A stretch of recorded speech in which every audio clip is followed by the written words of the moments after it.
Hey guys, welcome to part 5 of my Bullet 500 restoration.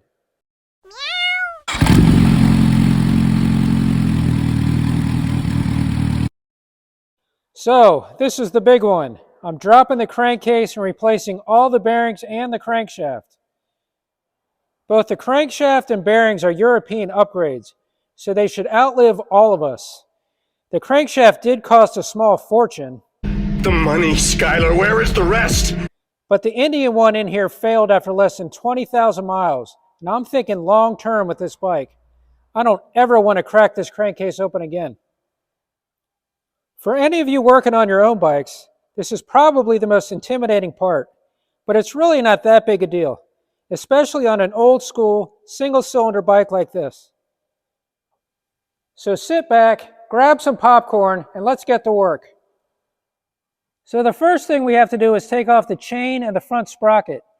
And fortunately, most Royal Enfield chains have a master link with a clip, so this is really easy to take off. So the best way to get this clip off is take a pair of pliers and put one end on the rivet and put the other end on the back of the open end of the clip, and then it should just squeeze right off.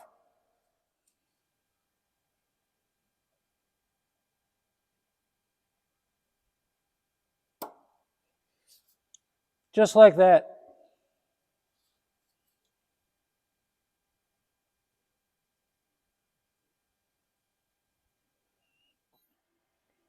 And then just slide off the top plate.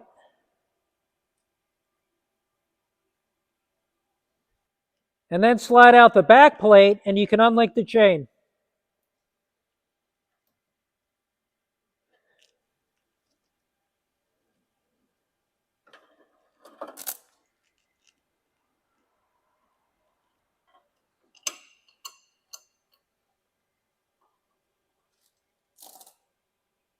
And off it comes. So the front sprocket is on a shaft directly from the transmission, and it's connected in kind of a weird way. So you have this large nut here over a kind of a grooved wheel, and behind the nut you have a washer, and then two ends of the washer are actually bent over the nut to prevent it from turning, because the interior of the washer is also grooved and just kind of slots in there. So what we're going to do, we're going to bend these two ends flat with a screwdriver, so then we can turn the screw and unscrew it, and then we'll take off this front sprocket.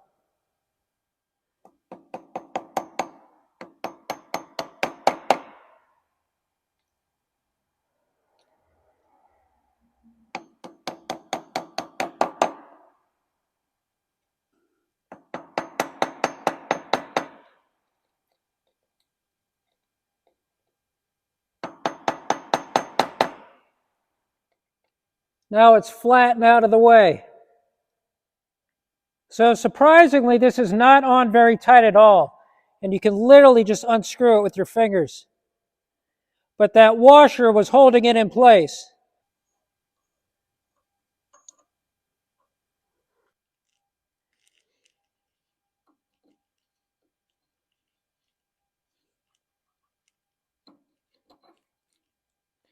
And the sprocket comes right off. So there's that washer, now flat, and then the sprocket and nut. So this is the breather box from part 2. And remember, there's some hoses kind of coming and going from it. And it goes from the crankcase and also into the timing cover. So we're going to have to unhook these now.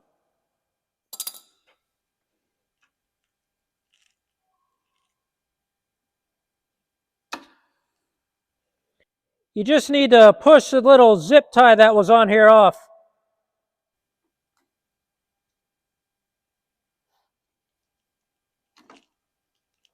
This one just slid right off. So now I need to remove the clutch cable from the gearbox. But first I'm just going to get this kickstart lever out of the way. And it's just a matter of taking this one bolt off right here.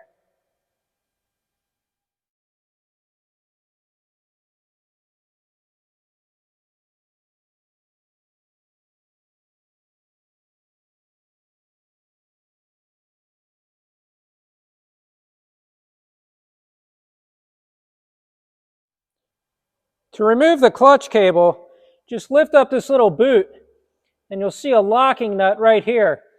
I'm going to undo that and bring it up to this adjusting nut so then I can bring this as far forward as possible so we'll have enough slack to remove the clutch cable.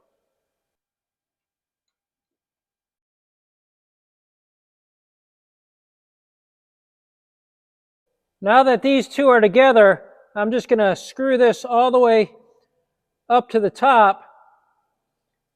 And this way we'll have as much slack as possible now to take off this cable. Fortunately, I don't have to take this entire housing off to remove the cable. You just have to remove this bolt right here, and then you'll have access.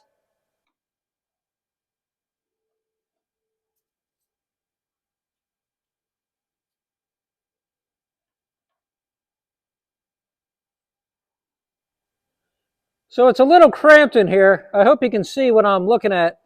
So the cable's right here, and it's hooked into this little piece right here. That right there is the end of the cable. So what I need to do is just push it up. There's an opening right here in this piece, and the cable will come up and off.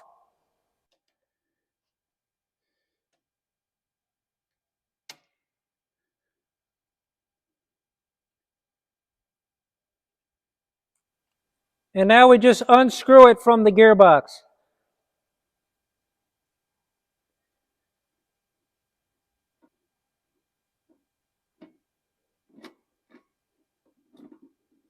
And it's out.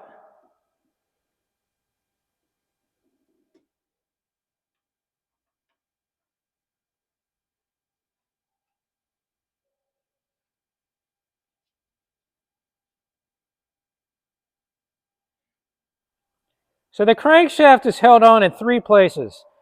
You've got the main one in the front right there, and it's kind of attached to this little plate system. And you've got one at the bottom right there. And then you've got two right here holding the transmission from the top. So those are the 3 points that hold it on. So the crankshaft isn't cradled by the frame. It actually acts as a partial stress member. So again, there's the point where it's attached to the frame. Then you have your plate, and it stops there and then picks up again right there. So in this space right here, it's nothing but the crankshaft acting as a stress member. Here's a view from the bottom. So it stops there and then picks up again right there. And there's nothing between it. So what I'm going to do is I'm going to take out this main bolt and then this whole plate system so I have as much room as possible to move this forward. Then I'm going to take off that bolt down there and then the 4 here, 2 on each side. Now these little triangular brackets are going to have to move forward, kind of swivel forward so I have room to get this off. So once this whole thing dips down a little bit, I'll be able to get a screwdriver in here and then kind of pry these forward. And you'll see what I mean when I do it. I'm going to use this little lift just to support the weight of the crankcase as I'm unbolting everything.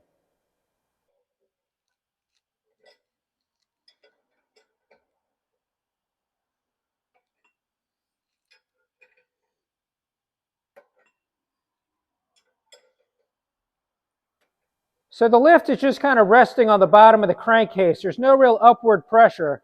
And it's there so when I unbolt the front, it's not going to just start to drop forward and potentially damage something. It'll just rest right there on the lift. So check this out. One of the most critical bolts on this bike was just finger loose. Look at that. You bet I'll be using Loctite on everything when I put this back together.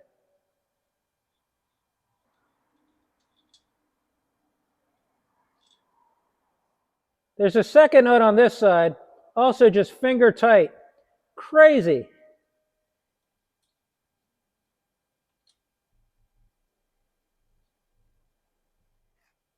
I have the lift supporting just a little bit of the weight so I can carefully tap this out.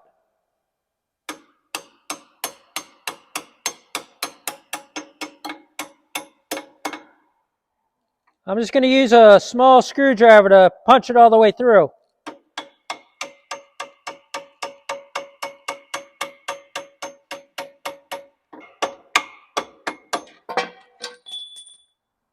And now I'm going to remove these 3 bolts and then take off this plate assembly.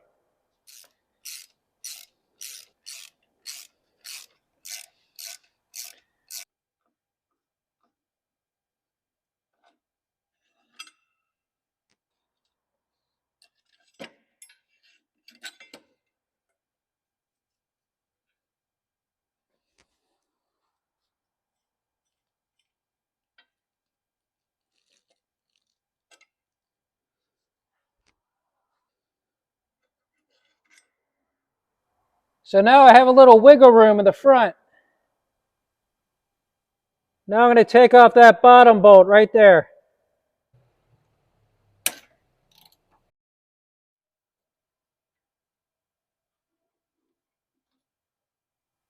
And now for these 2 top brackets. And I got my dad down here again, helping me out, holding the bolts on the other side.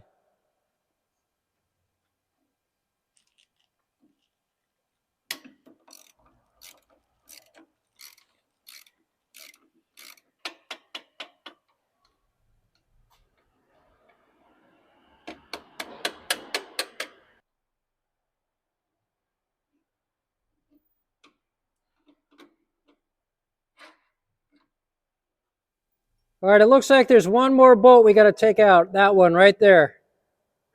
Frank, we have a little problem. All right, guys, let's talk about this bolt right here. There's a reason I didn't mention it at the beginning when I was talking about which ones to take off to remove the crankcase. It's because I didn't recognize it, because it's the wrong one. It's not supposed to be this big bolt with this giant head on it. It's supposed to be like this one, just a rod with 2 threaded ends and 2 nuts. Because the problem with this is that the head is so big, you can't get it out. It won't clear the frame. So it's impossible to get this bolt out. So what I think happened at the factory is just someone was lazy and grabbed whatever was there, or they ran out of the right part and they just threw this one on. I don't know, but it's out of spec and it's not the right bolt, and it's literally impossible to take off the bike. So just a fair warning, if you're doing this, you might run into one of these kind of weird obstacles, but nothing is insurmountable. There's always a solution, and I'm just simply going to cut the head off this bolt with this, and I've got the proper ones, the proper rods with threaded ends coming, so when I put this back on the bike, I'll put it back on correctly. So, end of my rant. Let's go ahead and get this bolt taken care of.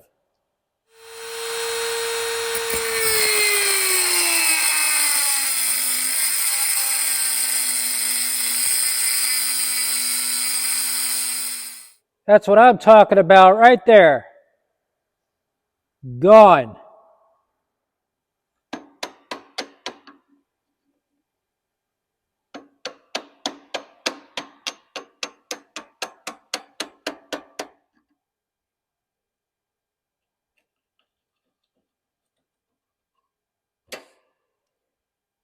It's out. Look at this. It's crazy. I even had to shave off the top of that so I can get the disc deep enough to cut through the bolt. But I got it, and we're back in business. All right, so it looks like this is ready to finally come out. And here's the landing pad. I loosened this bolt right here, so hopefully these triangular brackets are going to be kind of loose, and we'll see if they swivel on their own as I start pulling this out. And if they don't, I'm going to have to try to swivel them myself with a screwdriver. So let's see what happens. Okay, they're definitely not moving on their own. I've actually moved this one a little bit. I'll show you what I'm doing. So I've angled the crankcase downward with the lift. And the problem is I can't just pull this out forward because this part of the frame is in the way.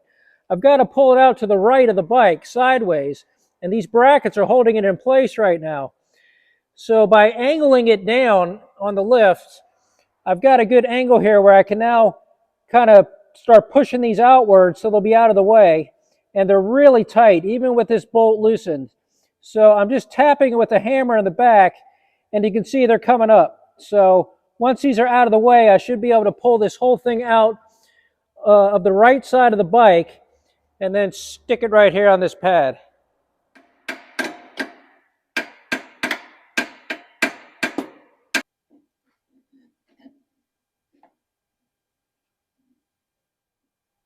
All right, with that right bracket up and out of the way, I should be able to jimmy this thing out now. And I just covered the rear brake pedal just to kind of protect everything.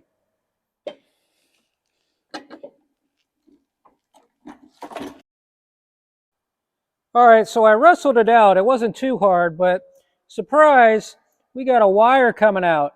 I totally forgot about this. It's the neutral switch.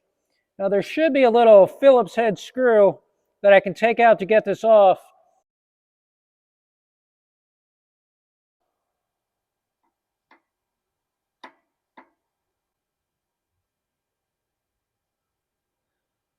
All right, it's off.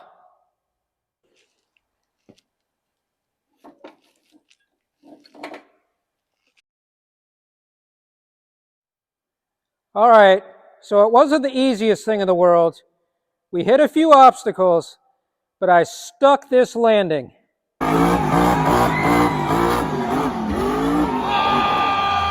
So I have a quick correction. When I was complaining about these nuts being loose that was holding on the front of the crankcase, it's because I loosened this one to take off the exhaust way back in part 1. So yeah, I feel kind of stupid. Okay guys, I'm actually going to stop part 5 here, and for a couple of reasons.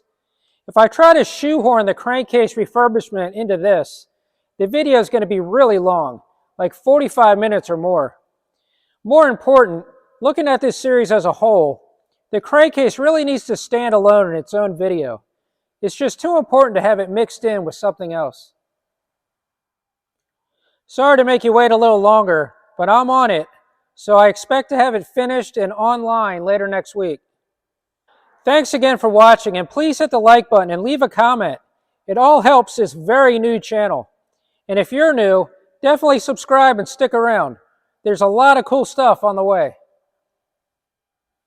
I know I've gotten kind of hyper-focused on this restoration, but I promise a ton of reviews and other content will follow this build, including my Royal Enfield Continental GT650, Kawasaki ZH2, a slingshot, some vintage bikes, and much more. And I might be restoring an old Harley later this year.